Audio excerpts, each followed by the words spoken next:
So good morning guys. तो चलिए start करते हैं आज के यानी कि 2 जनवरी के इंपॉर्टेंट करंट अफेयर्स को।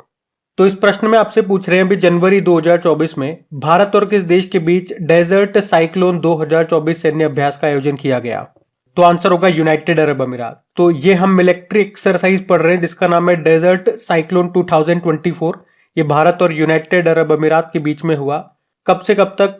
2 जनवरी को ये शुरू हुआ और कब तक चल रहा है? 15 जनवरी 2024 तक। कहां पे? राजस्थान के थार रेगिस्तान में। और ये प्रश्न इसलिए इंपॉर्टेंट हो जाता है क्योंकि 2024 का ये हमारा पहला सैन्य अभ्यास है जो हमने यूनाइटेड अरब अमीरात के साथ किया। यूनाइटेड अरब अमीरात जिसकी कैपिटल होती है अबू धाबी, करेंसी है दिरहम। अच्छा, आज आपको यहाँ पे इस प्रश्न में मैं क्या कराऊंगा, 2023 के जितने भी मिलिट्री एक्सरसाइज हमने पढ़े हैं जनवरी से लेकर दिसंबर तक, वो सारे इंपॉर्टेंट एक्सरसाइज मैं आपको रिवाइज कराऊंगा। तो बिल्कुल ध्यान से सुनना। तो ब्राइट स्टार की बात करेंगे हम। ये मिस्र में हुआ था, पहली बार भारतीय वायुसेना ने इसमें हिस्सा लिया था। ऑस इंडेक्स एक्सरसाइज की बात करें तो भारत और ऑस्ट्रेलिया के बीच में हुआ था, ये सिडनी में। सी सेट एक्सरसाइज, इसको होस्ट किया था सिंगापुर ने, भारत ने पहली बार इसमें हिस्सा लिया था। सी सेट मतलब हो गया south east Asia corporation in training. और तरंग शक्ति एक्सरसाइज इंपॉर्टेंट है, इंडियन एयरफोर्स इसका आयोजन करेगा 2024 में ही। जायद तलवार एक्सरसाइज भारत और यूएई के बीच में हुआ था, ये दुबई में। एक टेलिस्मैन सेबर एक्सरसाइज याद होगा, ऑस्ट्रेलिया में हुआ था, इसमें भारत पर्यवेक्षक देश ऑब्जर्वर कंट्री था। और 2023 में जो मालाबार एक्सरसाइज है, मालाबार एक्सरसाइज ये क्वाड देशों के बीच में होता है, वो भी कहां पे हुआ था? ऑस्ट्रेलिया में। क्वाड में 4 देश आते हैं, याद रखना, भारत, ऑस्ट्रेलिया, जापान और यूएसए। बाकी कोमोडो एक्सरसाइज इंडोनेशिया में हुआ था, भारत ने भी इसमें हिस्सा लिया था। जिमेक्स एक्सरसाइज भारत और जापान के बीच में हुआ था, ये विशाखापत्तनम में। और 2023 में जापान के साथ हमने 2 और एक्सरसाइज किए थे, वीर गार्जियन और धर्मा गार्जियन, ये जापान में ही हुए थे। सेल्वेक्स एक्सरसाइज ये भारत और अमेरिका के बीच में हुआ था, केरल के कोच्चि में। नोमेडिक एलिफेंट एक्सरसाइज भारत और मंगोलिया के बीच में हुआ था, ये मंगोलिया की कैपिटल उलन बतौर में। अल मोहद अल हिंदी एक्सरसाइज भारत और सऊदी अरब के बीच में हुआ था, ये सऊदी अरब में। एक था एक्सरसाइज ये भारत और मालदीव के बीच में हुआ और इनके बीच में एक्यूवेरिन नाम की एक्सरसाइज भी हुआ था। समुद्र शक्ति एक्सरसाइज भारत और इंडोनेशिया के बीच में हुआ था, कहां पे? बाटम इंडोनेशिया में। अजय वॉरियर एक्सरसाइज भारत और यूके के बीच में हुआ था, ये यूके में। यूके के साथ हमने कोंकण एक्सरसाइज भी किया था अरब सागर में। कोप इंडिया एक्सरसाइज भारत और यूएस के बीच में हुआ था, ये पश्चिम बंगाल में। स्लाइनेक्स एक्सरसाइज भारत और श्रीलंका के बीच में हुआ था, ये कोलंबो में। बोल्ड कुरुक्षेत्र भारत और सिंगापुर के बीच में हुआ था, सिंगापुर के साथ हमने अग्नि वॉरियर नाम का एक्सरसाइज भी किया, सिम्बेक्स नाम का एक्सरसाइज भी करते हैं। फ्रिंजेक्स एक्सरसाइज भारत और फ्रांस के बीच में हुआ था, ये केरल के तिरुवनंतपुरम में। एफ इंडेक्स एक्सरसाइज भारत और 25 अफ्रीकी देशों के बीच में हुआ था, ये पुणे के औंध सैन्य स्टेशन में। डस्टलिक एक्सरसाइज भारत और उज्बेकिस्तान के बीच में हुआ, ये उत्तराखंड के पिथौरागढ़ में। और हमने इजिप्ट के साथ पहली बार एक साइक्लोन 1 नाम से एक्सरसाइज किया था राजस्थान में। और युद्ध अभ्यास ये भारत और अमेरिका के बीच में हुआ था, ये अलास्का में। FTX मतलब फील्ड ट्रेनिंग एक्सरसाइज, ये रशिया के मॉस्को में हुआ था, भारत ने इसमें हिस्सा लिया था। और अभ्यास चक्रवात ये इंडियन नेवी ने इसका आयोजन किया था गोवा में। संप्रीति एक्सरसाइज ये भारत और बांग्लादेश के बीच में हुआ था, मेघालय के उमरोई में। और SX-01N मतलब ये पहला आसियान संयुक्त सैन्य अभ्यास था जो कि इंडोनेशिया में हुआ था। हरिमऊ शक्ति भारत और मलेशिया के बीच में हुआ, मेघालय के उमरोई में। मिलन एक्सरसाइज भारतीय नौसेना ने आयोजन किया था इसका विशाखापत्तनम में। काजिंद एक्सरसाइज भारत और कजाकिस्तान के बीच में हुआ था, ये कजाकिस्तान के ओटार में। एक अस्त्र शक्ति एक्सरसाइज याद रखना इंपॉर्टेंट है, ये आंध्र प्रदेश में जो एयरफोर्स स्टेशन है सूर्यलंका में, वहां पे भारतीय वायुसेना ने इसका आयोजन किया था। और ये इंपॉर्टेंट क्यों बोला मैंने आपको, क्योंकि यहीं पे हमारी जो इंडियन एयरफोर्स है उसने समर एयर डिफेंस सिस्टम का सफल परीक्षण किया था। अभी मित्र शक्ति नाम का एक्सरसाइज भी हुआ था भारत और श्रीलंका के बीच में, पुणे के औंध सैन्य स्टेशन में। ऑस्ट्रा हिंद एक्सरसाइज हुआ अभी भारत और ऑस्ट्रेलिया के बीच में, ऑस्ट्रेलिया के पर्थ में। और अभी दिसंबर में सूर्य किरण नाम का एक्सरसाइज हुआ था भारत और नेपाल के बीच में, उत्तराखंड के पिथौरागढ़ में। तो इस एक ही प्रश्न में मैंने आपको 2023 के लगभग 35 इंपॉर्टेंट मिलिट्री एक्सरसाइज का रिवीजन करा दिया। ये सारे इंपॉर्टेंट है, ये आपको ध्यान रखने हैं। आप जो कहते हो ना टॉपिक वाइज मुझे प्रोवाइड करा दो, ये टॉपिक वाइज ही है जो मैंने आपको डेली करंट अफेयर्स में दे दिया, इनको याद रखना है आपको। और इसी तरह से 2024 में हम स्टार्ट कर चुके हैं। अब जो भी मिलिट्री एक्सरसाइज आएगी इसी तरह से मैं आपको रिवाइज कराता जाऊंगा। जैसे जैसे आगे बढ़ते जाएंगे मिलिट्री एक्सरसाइजेज लिस्ट में ऐड होती जाएगी।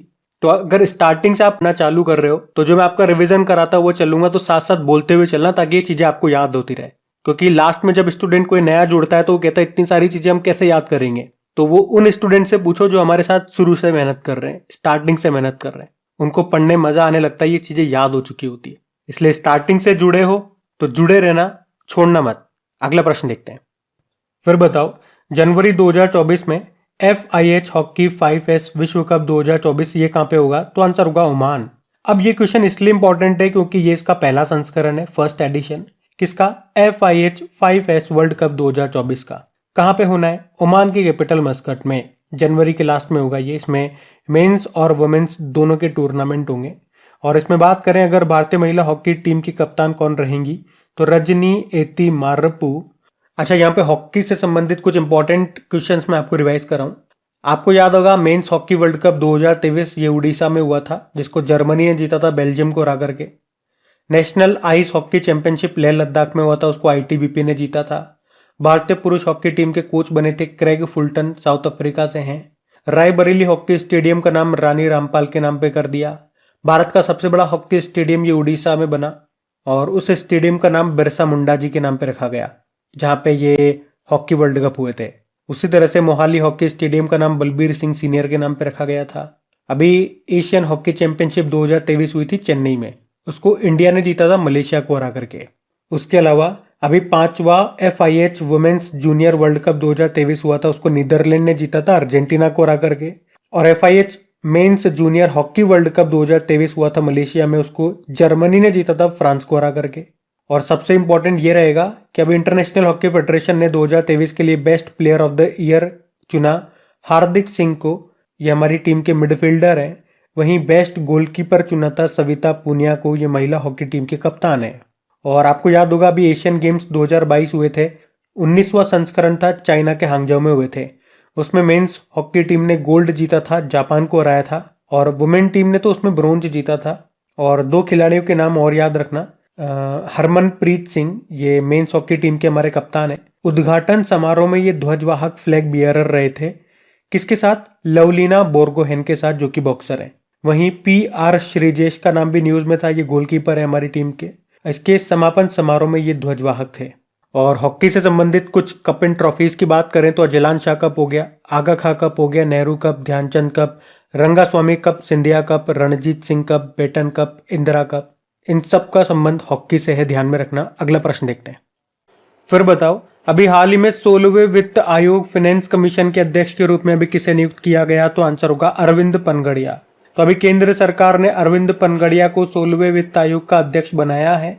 अच्छा, इनके अलावा एक और नाम याद रखना है आपको, ऋत्विक रंजनम पांडे का। उनको 16वें वित्त आयोग का सचिव बनाया गया है, तो उनका नाम भी इंपॉर्टेंट हो जाता है। वैसे अरविंद पनगड़िया का नाम आपने पहले भी सुन रखा होगा, बताओ कहां पे सुना था? तो ये नीति आयोग के पहले उपाध्यक्ष रहे थे 2015 से लेकर 2017 तक। इसके अलावा वो एशियन डेवलपमेंट बैंक के मुख्य अर्थशास्त्री भी रह चुके हैं। उन्हें सन 2012 में पद्म भूषण भी मिल चुका है। और अभी वर्तमान में बात करोगे तो ये कोलंबिया यूनिवर्सिटी में प्रोफेसर के रूप में काम कर रहे हैं। और अभी आपका 15वां वित्त आयोग चल रहा है और आप जानते ही उसके अध्यक्ष कौन है? NK सिंह, नंद किशोर सिंह। और ये कब तक चलेगा? तो 31 मार्च 2026 तक। उसके बाद 1 अप्रैल 2026 से अगले 5 सालों के लिए 16वें वित्त आयोग की अवधि रहेगी, जिसके अध्यक्ष बना दिए गए हैं अरविंद पनगड़िया। अच्छा, वित्त आयोग के बारे में संविधान में किस अनुच्छेद में आपको मिलेगा? अनुच्छेद 280। और अगर आपसे पूछा जाए कि पहले वित्त आयोग के अध्यक्ष कौन थे? KC नियोगी। और वित्त आयोग का काम क्या होता है? केंद्र और राज्य के बीच में करों का बंटवारा करना, जो टैक्स आया है उसका बंटवारा करना। तो अगर क्वेश्चन को समराइज करें तो 2 ही नाम आपको याद रखने, अरविंद पनगड़िया का जो कि 16वें वित्त आयोग के अध्यक्ष बनाए गए, और ऋत्विक रंजनम पांडे का जो कि इसके सचिव बनाए गए। बाकी आप जानते हो ये हीरालाल सामरिया अभी केंद्रीय सूचना आयुक्त, सेंट्रल इंफॉर्मेशन कमिश्नर बने थे। प्रवीण कुमार श्रीवास्तव मुख्य सतर्कता आयुक्त, चीफ विजिलेंस कमिश्नर बने थे। तो इंपॉर्टेंट क्वेश्चन है ये, ध्यान में रखना। अगला प्रश्न देखते हैं। चलो फिर बताओ, अभी हाल ही में कांगो देश के राष्ट्रपति कौन बन गए? तो आंसर होगा फेलिक्स त्शिसेकेदी। तो डेमोक्रेटिक रिपब्लिक ऑफ कांगो इसके एक बार फिर से राष्ट्रपति चुने गए फेलिक्स त्सेसीकेदी, मतलब ये लगातार दूसरी बार यहाँ के राष्ट्रपति चुने गए हैं। आप जानते हो अभी रॉबर्ट फिको ये स्लोवाकिया देश के प्रधानमंत्री बने थे। मोहम्मद मुइज़जू ये मालदीव के प्रेसिडेंट बने। तो जेवियर मेली ये अर्जेंटीना के प्रेसिडेंट बने, और इनके प्रेसिडेंट बनने के बाद हमने देखा न्यूज में कि अर्जेंटीना अब ब्रिक्स में शामिल नहीं होगा। अच्छा, एक प्रश्न का उत्तर दो आप लोग मुझे, अभी डोनाल्ड टस्क ये किस देश के प्रधानमंत्री बने थे? बाकी डेमोक्रेटिक रिपब्लिक ऑफ कॉन्गो की बात हुई है, तो ये रहा मैप में कि अफ्रीका का दूसरा सबसे बड़ा देश है। वैसे सबसे बड़ा देश अफ्रीका का कौन सा है? अल्जीरिया है। तो यहाँ की कैपिटल किंशासा है, करेंसी है कांगो फ्रैंक, और प्रेसिडेंट फिर से बन गए फेलिक्स त्सेसीकेदी। ध्यान रखना ये। अगला प्रश्न देखते हैं। चलो फिर बताओ, अभी प्रधानमंत्री उज्ज्वला योजना के 10 करोड़वें लाभार्थी का नाम क्या है? तो आंसर होगा मीरा माझी। और ये काफी चर्चा में रही है। आपने शायद वो वीडियो भी देखा होगा जब प्रधानमंत्री नरेंद्र मोदी इनके घर गए थे और वहां पे उन्होंने चाय भी पी थी उनके घर पर जाकर। अभी जब प्रधानमंत्री मोदी जी अयोध्या गए थे वहां पे उन्होंने एयरपोर्ट का उद्घाटन किया था, और हमने पढ़ा भी था अयोध्या एयरपोर्ट का नाम महर्षि वाल्मीकि के नाम पे रख दिया गया। अच्छा, क्वेश्चन पे आते हैं। तो मीरा माझी ये भी अयोध्या में ही रहती है और प्रधानमंत्री उज्ज्वला योजना की 10 करोड़वीं लाभार्थी है, तो इसीलिए मोदी जी वहां पे गए थे। अब ये उज्ज्वला योजना हमारे लिए इंपॉर्टेंट हो जाती है। वैसे तो बहुत पुरानी योजना है, हम कई बार पढ़ भी चुके हैं, लेकिन अब न्यूज में है तो पूछी जा सकती है। तो याद रखना, उज्ज्वला योजना इसकी शुरुआत सर्वप्रथम हुई थी 1 मई 2016 को। कहां से? बलिया यूपी से। फिर उज्ज्वला योजना 2.0 ये शुरू होती है 10 अगस्त 2021 को महोबा यूपी से। इसमें गरीब महिलाओं को मुफ्त एलपीजी गैस कनेक्शन दिए जाते हैं। तो अब तक 10 करोड़ से ज्यादा लोग इस योजना का लाभ उठा चुके हैं। यह आपको ध्यान रखना है योजना के बारे में। हम अगला प्रश्न देखते हैं। चलो फिर बताओ, अभी हाल ही में अर्धसैनिक बलों के आधिकारिक संचार और दस्तावेज साझा करने के लिए अभी कौन सा एप्लीकेशन डेवलप किया गया? तो आंसर होगा सेंड्स एप्लीकेशन। तो हमारे जो अर्धसैनिक बल है, यानी कि जो पैरामिलिट्री फोर्सेज हैं, उनके संचार और दस्तावेज को सिक्योरली ट्रांसफर करने के लिए ये सेंड्स नाम से एक एप्लीकेशन को डेवलप किया है, ताकि हमारे सैनिकों से जुड़ी कोई भी जानकारी, कोई भी डॉक्यूमेंट सुरक्षित ट्रांसफर किया जा सके। क्योंकि व्हाट्सएप वगैरह पे अगर आप ये डिटेल वगैरह, डेटा वगैरह ट्रांसफर करते हो तो डेटा आराम से लीक हो सकता है, डेटा लीक होने का डर है। तो इस सेंड्स एप्लीकेशन को किसने तैयार किया? राष्ट्रीय सूचना विज्ञान केंद्र ने। तो याद रखना, ये सेंड्स एप्लीकेशन क्या है? एक स्वदेशी इंस्टेंट मैसेजिंग प्लेटफॉर्म है जो हमारे पैरामिलिट्री फोर्सेस का डेटा सिक्योर रखता है। कुछ एप्लीकेशन, प्रोजेक्ट या सॉफ्टवेयर वगैरह आपको मैं रिवाइज कर रहा हूँ। तो एक तो याद होगा, अभी फीस्ट नाम से एक सॉफ्टवेयर लॉन्च किया था इसरो ने, और भूमि राशि पोर्टल को लॉन्च किया था सड़क व परिवहन मंत्रालय ने। प्रोजेक्ट प्रयास को विश्व प्रवासन संगठन इंटरनेशनल ऑर्गेनाइजेशन ऑफ माइग्रेशन ने लॉन्च किया था। ई अमृत एप्लीकेशन को नीति आयोग ने लॉन्च किया ई व्हीकल को बढ़ावा देने के लिए। सुप्रीम कोर्ट ने कई सारे सॉफ्टवेयर और पोर्टल वगैरह लॉन्च किए थे, जैसे कि Suswagatam portal, SUPACE portal, FASTER portal और सुवास पोर्टल। वहीं निदान पोर्टल, इसको नारकोटिक्स कंट्रोल ब्यूरो ने लॉन्च किया था। अभी वस्त्र मंत्रालय ने, टेक्सटाइल मिनिस्ट्री ने पाट मित्रों नाम से एप्लीकेशन लॉन्च किया था। उद्गम पोर्टल को लॉन्च किया था आरबीआई ने लावारिस धन के वारिसों का पता लगाने के लिए। और प्रोजेक्ट उद्भव, इसको भारतीय सेना ने शुरू किया था। और सारथी एप्लीकेशन में पूछूं तो इसको सेबी ने लॉन्च किया था, security and exchange board of India ने। यूजीसी ने 3 पोर्टल लॉन्च किए थे, सीयू चयन, उत्साह पोर्टल और ई समाधान पोर्टल। तो ये सारे इंपॉर्टेंट पॉइंट्स है, मैंने आपको यहाँ रिवाइज करा है, इनको ध्यान में रखना। अगला प्रश्न देखते हैं। फिर बताओ, अभी हाल ही में 82वें इंडियन हिस्ट्री कांग्रेस का आयोजन ये कहाँ पे किया गया? तो आंसर होगा तेलंगाना में।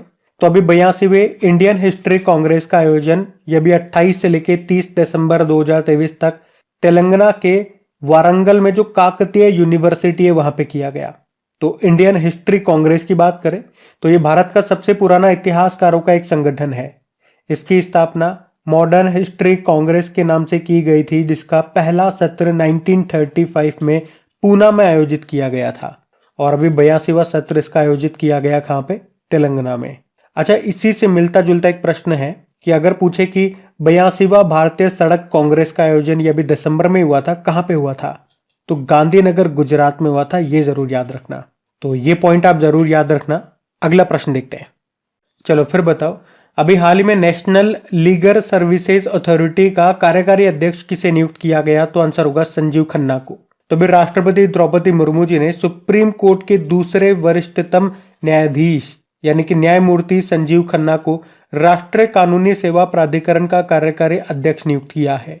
उन्हें संजय किशन कौल के स्थान पर नियुक्त किया गया है और परंपरा के अनुसार ये नालसा यानी कि नेशनल लीगल सर्विसेज अथॉरिटी में कार्यकारी अध्यक्ष के पद पर सुप्रीम कोर्ट के दूसरे वरिष्ठ न्यायाधीश को नियुक्त किया जाता है। और याद रखना, ये नालसा का मुख्य संरक्षक ये भारत का चीफ जस्टिस ऑफ इंडिया होता है, जो कि वर्तमान में है DY चंद्रचूड़। और इस नालसा की बात करें, इसका उद्देश्य क्या है? तो भारत में जितने भी ऐसे लोग हैं जो लीगल सर्विसेज अफोर्ड नहीं कर सकते, उन्हें मुफ्त में कानूनी सेवा ये प्रदान करता है और भारत में कानूनी मामलों के शीघ्र निपटान के लिए लोक अदालतों का आयोजन करता है। इसकी स्थापना होती है 9 नवंबर 1995 में। कानूनी सेवा प्राधिकरण अधिनियम 1987 के तहत इसकी स्थापना की गई थी। मुख्यालय है नई दिल्ली में। आप जानते हो प्रमोद अग्रवाल, ये अभी बॉम्बे स्टॉक एक्सचेंज के नए अध्यक्ष बनाए गए। वहीं सारंग देवी, वर्ल्ड हेल्थ ऑर्गेनाइजेशन ने टीबी सलाहकार समूह में इनको शामिल किया था। तो इंद्रमणि पांडे बिम्स्टेक के महासचिव बने थे ये। तो ये सारे पॉइंट्स आप ध्यान में रखना। अगला प्रश्न देखते हैं। चलिए फिर बताइए, अभी हाल ही में पाकिस्तान में चुनाव के लिए पहली बार हिंदू महिला ने नॉमिनेशन भरा है। नाम क्या है उनका?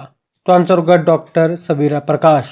तो पाकिस्तान के इतिहास में ये पहली बार है जब कोई हिंदू महिला चुनाव लड़ने जा रही है। वैसे तो पाकिस्तान का आज तक का ये भी इतिहास रहा है कि वहां पर किसी भी चुनी हुई सरकार ने अपना 5 साल का कार्यकाल अभी तक पूरा नहीं किया है। पर इस बार 2024 में होने वाले चुनाव में हमने देखा कि पहली बार कोई हिंदू महिला चुनाव लड़ने जा रही है। उनका नाम डॉक्टर सवीरा प्रकाश है। वे खैबर पख्तूनवा से चुनाव लड़ रही हैं और किस पार्टी से? पाकिस्तान पीपुल्स पार्टी। तो उनका नाम याद रखना। बाकी आयशा मलिक, आप जानते हो पाकिस्तान की पहली महिला सुप्रीम कोर्ट जज बनी थी। और गीतिका श्रीवास्तव ये पाकिस्तान में भारत की पहली महिला हाई कमिश्नर यानी कि उच्चायुक्त बनी है। आप जानते हो अभी पाकिस्तान ने अपना multi rocket launch system launch किया था फतेह 2 नाम से। इसका सफल परीक्षण किया और इसकी रेंज बताई गई 400 किलोमीटर। और साथ में आपको बता दूं कि इसी साल पाकिस्तान के सर्वोच्च सम्मान जिसको कहते हैं निशान ए पाकिस्तान, इस सम्मान से किसे सम्मानित किया गया? तो आंसर होगा डॉक्टर सैयदना मुफद्दल सैफुद्दीन को। ये मुंबई स्थित दाऊदी बोहरा संप्रदाय के प्रमुख हैं। ध्यान रखना ये। अगला प्रश्न देखते हैं। फिर बताइए, राजस्थान के नए मुख्य सचिव कौन बने? तो आंसर होगा सुधांश पंत। तो याद रखना, सुधांश पंत इनका नाम। यह भी राजस्थान के नए चीफ सेक्रेटरी बन गए हैं। और किनकी जगह ली उन्होंने? उषा शर्मा की। अच्छा, राजस्थान के पहले चीफ सेक्रेटरी का नाम क्या था? के राधाकृष्णन था, जबकि राजस्थान की पहली महिला चीफ सेक्रेटरी थी कुशल सिंह।